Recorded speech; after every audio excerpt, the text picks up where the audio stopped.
और चलिए आपको सीधे बस्ती लेकर चलते हैं जहां पर सीएम योगी संबोधित कर रहे हैं। अजय सिंह जी, श्री रवि सोनकर जी, अपर मुख्य सचिव चिकित्सा एवं स्वास्थ्य समित मोहन प्रसाद जी, अध्यक्ष नगर पालिका परिषद श्रीमती रूपम मिश्रा जी, भारतीय जनता पार्टी के जिला के अध्यक्ष श्री महेश शुक्ल जी, यहाँ के मंडलायुक्त, पुलिस महानिरीक्षक, जिलाधिकारी, पुलिस अधीक्षक और सभी अन्य प्रशासन और पुलिस से जुड़े हुए अधिकारीगण, स्वास्थ्य विभाग के अधिकारीगण, उपस्थित भाइयों बहनों, वैश्विक महामारी कोरोना को सफलतापूर्वक नियंत्रण करने के उपरांत इस वर्ष का जो हमारा एक तीसरा संचारी रोग नियंत्रण का विशेष अभियान प्रारंभ हो रहा है। इसको जनपद बस्ती से पूरे प्रदेश के लिए इसका शुभारंभ करते हुए मुझे बहुत आनंद की अनुभूति हुई है, क्योंकि आज से लगभग 4.5 वर्ष पहले हम लोगों ने अंतर विभागीय समन्वय और जन संवाद के माध्यम से पूर्वी उत्तर प्रदेश की जिस एक महामारी ने यहाँ के मासूम को लगभग 4 दशक तक अनवरत रूप से निगलने का कार्य किया था, उस महामारी के खिलाफ इस अभियान का शुभारंभ हम लोगों ने किया था। और उस समय अंतर विभागीय समन्वय और जनमानस के साथ संवाद का क्या महत्व होता है, हमने इस ताकत को पिछले 4 वर्षों में महसूस किया। यद्यपि पहले चरण में हमारे गोरखपुर, बस्ती, कमिश्नरी के 7 जनपद इस कार्यक्रम और इस प्रयोग के केंद्र स्थल रहे, लेकिन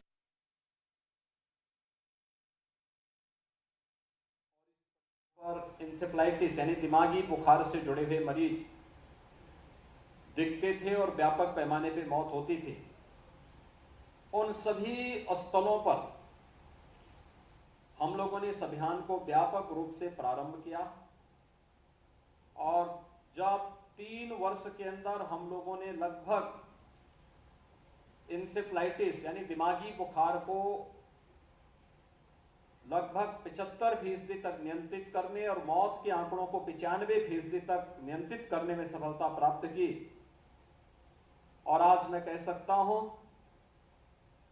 कि दिमागी बुखार पूर्वी उत्तर प्रदेश के लिए जो अभिशाप बन चुका था, आज जो दिमागी बुखार पूर्वी उत्तर प्रदेश से पूरी तरह उन्मूलन की अंतिम दौर में चल रही है। और इसलिए बस्ती का आज का कार्यक्रम अत्यंत महत्वपूर्ण कार्यक्रम है। भाइयों बहनों, पूरी टीम ने, इसमें हमारे प्रशासन ने, स्वास्थ्य विभाग ने, जो हेल्थ वर्कर्स हैं, कोरोना वॉरियर्स हैं, यूनिसेफ है, दस्तक और पात जैसी संस्थाओं ने इस पूरे अभियान के साथ मिलकर के एक हेल्थ वर्कर और इससे जुड़े हुए जितने भी स्वयंसेवी संगठन थे, इन सब के साथ मिलकर के जो बेहतर समन्वय बनाया था। प्रदेश सरकार के लगभग 12 विभाग एक साथ मिलकर के इस कार्यक्रम को आगे बढ़ा रहे थे। उसके परिणाम जब 3 वर्ष के अंदर देखने को मिले, तो उस परिणाम के महत्व को हम लोगों ने समझा। और जब देश और दुनिया के अंदर कोरोना जैसी महामारी ने दस्तक दी, तो उस समय हम लोगों ने अंतर विभागीय समन्वय और जन संवाद की इस ताकत का फिर से इस्तेमाल किया। और आपने देखा होगा, पहली लहर को सफलतापूर्वक रोकने में जो मॉडल यूपी ने खड़ा किया था, दूसरी लहर ने लगभग 10 से 15 दिन तक हमें कुछ विचलित जरूर किया, लेकिन शीघ्र ही हम लोगों ने जब दस्तक अभियान की तर्ज पर निगरानी समितियां गठित करके डोर टू डोर सर्विलांस के माध्यम से इस कार्यक्रम को आगे बढ़ाने का कार्य किया, तो कोरोना की दूसरी लहर को भी नियंत्रित करने और तीसरी लहर के प्रभाव को समय से पहले ही रोकने में हमें सफलता प्राप्त हुई है। और यही कारण है कि कोरोना रोकने के लिए आज उत्तर प्रदेश देश और दुनिया के लिए एक मॉडल बना हुआ है कि कोरोना रोकने के लिए आज उत्तर प्रदेश देश और दुनिया के लिए एक मॉडल बना हुआ है। भाइयों बहनों, एक टीम वर्क का परिणाम है। जब सभी लोग एक दिशा में सोचते हैं और उसके अनुरूप प्रयास करते हैं तो उसके बेहतर परिणाम भी सामने आते हैं।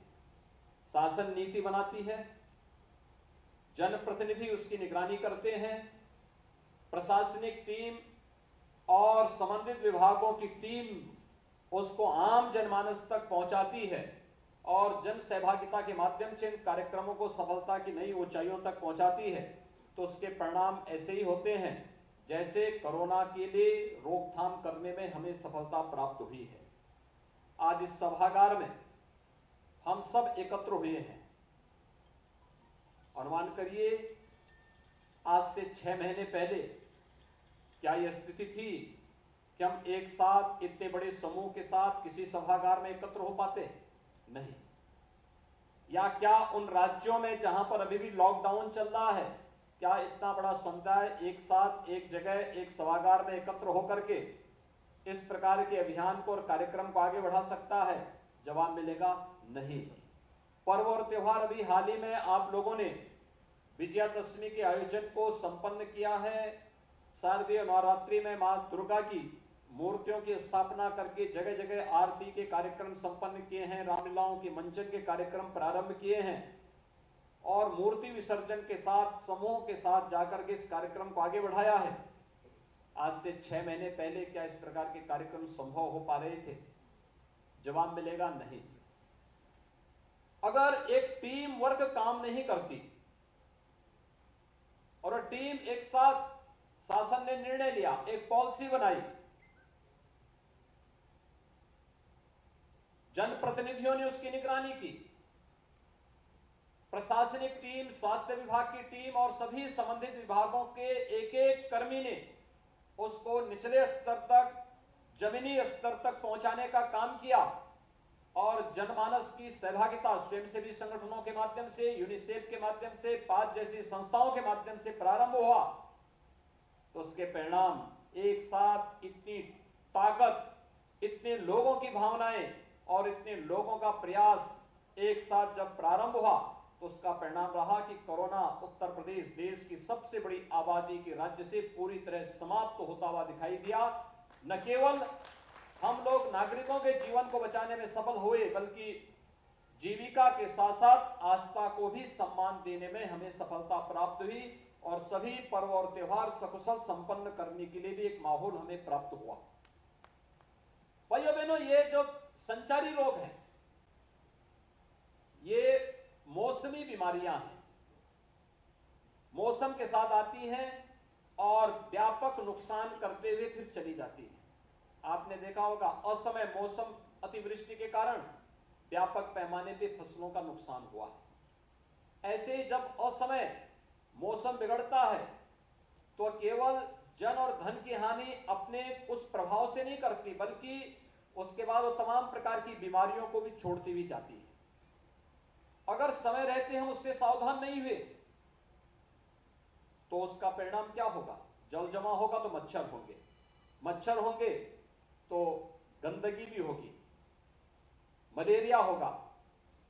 जल जमाव कहीं पर है, स्वच्छ जल भी है, जल जमाव है, तो वहां डेंगू के लार्वा पनपेंगे, डेंगू फैलेगा, कालाजार फैलेगा, चिकनगुनिया भी आएगा और गंदगी है, शुद्ध जल की आपूर्ति लोगों को पीने के लिए नहीं हो पा रही है तो इंसेफ्लाइटिस यानी दिमागी बुखार भी फैलेगा। गंदा जल है, पेयजल के लिए शुद्ध जल नहीं है तो डायरिया भी होगा, तमाम प्रकार की अन्य बीमारियां भी पैदा होंगी। और इन सब के प्रति जागरूकता पैदा करने, प्रत्येक नागरिक के जीवन को बचाने के लिए 2017 से वर्ष में 3 बार प्रदेश सरकार संचारी रोग नियंत्रण के इस विशेष अभियान को आगे बढ़ाती है। याद रखना, अभी यह खतरा 15 नवंबर तक बना रहेगा और 15 नवंबर तक डेंगू है, कालाजार है, मलेरिया है, या फिर चिकनगुनिया है, या इस प्रकार की बीमारियों के खतरे बने रहेंगे। और इन खतरों से हर एक नागरिक के जीवन को बचाने के लिए आवश्यक है कि हम सावधानी भी बरतें और साथ साथ शासन के द्वारा चलाए जाने वाले कार्यक्रम का हिस्सा बनकर के जीवन को भी बचाने और उनकी जीविका को भी बचा करके जिससे वह व्यक्ति सम्मानजनक ढंग से स्वावलंबन का जीवन गुजर बसर कर सके, इसके लिए भी एक नया प्रयास किए जाने की आवश्यकता है। और इस संचारी रोग नियंत्रण का इस वर्ष का अभियान आज इसीलिए हम लोगों ने बस्ती से रखा है कि आज से 4 वर्ष पहले बस्ती के भी सैकड़ों बच्चे इस सीजन में दिमागी बुखार की चपेट में आकर के असमय काल कलवित होते थे।